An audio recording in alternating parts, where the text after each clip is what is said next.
Good afternoon.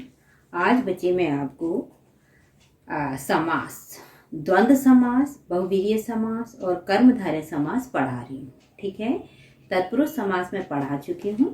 तो अब देखिए, अब द्वंद्व समास, जिस समास में दोनों पद प्रधान हों तथा विग्रह करने पर उनके बीच, और संस्कृत में इसको चा कहते हैं, या, तथा, अथवा जैसे योजकों का प्रयोग हो उसे द्वंद्व समास कहते हैं। अब जैसे हम कहेंगे बेटे माता और पिता, माता पिता, जैसे हम माता पिता आया तो इसका विग्रह हो जाएगा माता और पिता। लाभ हानि, लाभ या हानि, लाभ और हानि भी लिख सकते हैं। भला बुरा, भला अथवा बुरा। तो ये ध्यान रखिए, द्वंद्व समास में ज्यादा प्रयोग वैसे और का ही होता है, जैसे राम लक्ष्मण, राम और लक्ष्मण, पाप पुण्य, पाप और पुण्य। ठीक है। दूसरा है हमारा बहुव्रीहि समास। इस समास को बेटे बहुत ध्यान से आपको समझना है। जिस समास में कोई भी पद प्रधान नहीं होता तथा वह किसी तीसरे पद की ओर संकेत करते हैं, वहां बहुव्रीहि समास होता है। जैसे लंबोदर, किसके लिए कहा है लंबोदर? गणेश भगवान के लिए। तो ये कोई भी पद इसका प्रधान नहीं है बल्कि तीसरे की ओर संकेत करता है। तो विग्रह कैसे हो जाएगा? लंबा है उदर जिसका, दशानन, 10 है आनंद जिसके, आनंद माने मुख, किसकी ओर संकेत है? रावण की ओर। नीलकंठ, किसकी ओर संकेत है? शिव की ओर। नीला है कंठ जिसका। अब जैसे निशाचर, रात को भ्रमण करता है जो, तो कौन करता है? राक्षस। अब है कर्मधारय समास।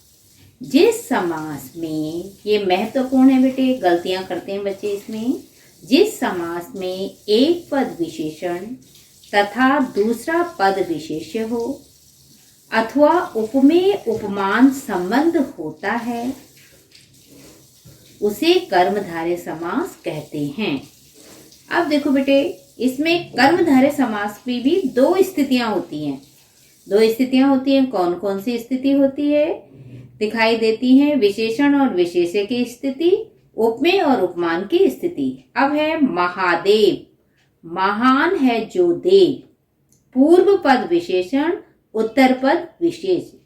नील कमल या नील गगन, नीला है जो गगन, पूर्व पद विशेषण और उत्तर पद विशेष है। ध्यान रखिए कि इसकी परिभाषा ही ध्यान से आप पहले पढ़ेंगे। जिस समास में एक पद विशेषण तथा दूसरा पद विशेष्य होता है अथवा उपमेय उपमान संबंध होता है, वहां कर्मधारय समास होता है। अब जैसे उपमेय उपमान संबंध, घनश्याम, घन के समान श्याम, मृग लोचन, मृग जैसे लोचन। अब इसको बड़े आपने ध्यान से समझना है बेटे। जब तक आप ध्यान से नहीं समझेंगे तो आपको नहीं आएगा।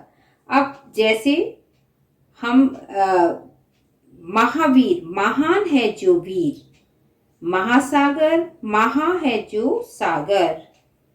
उसके बाद काली घटा, काली है जो घटा।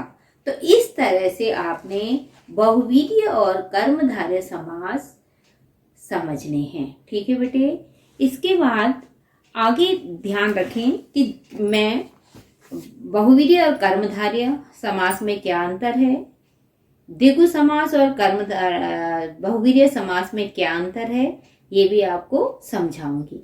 पर पहले आपने सबसे पहले ये ध्यान में रखना है कि समास किसे कहते हैं, समास के कितने भेद हैं। तत्पुरुष समास के सारे भेद आपको बेटे मैंने पहले वाले वीडियो में दिए हैं, तो वो आपको समझने हैं। 3 समास मैंने आज पढ़ाए हैं, तो ये आपको ध्यान में रखने हैं। एक साथ सारे समास पढ़ाऊंगी तो आपको समझ में नहीं आएगा, एक एक करके आपको ध्यान में इसको रखना है। थैंक यू बच्चे।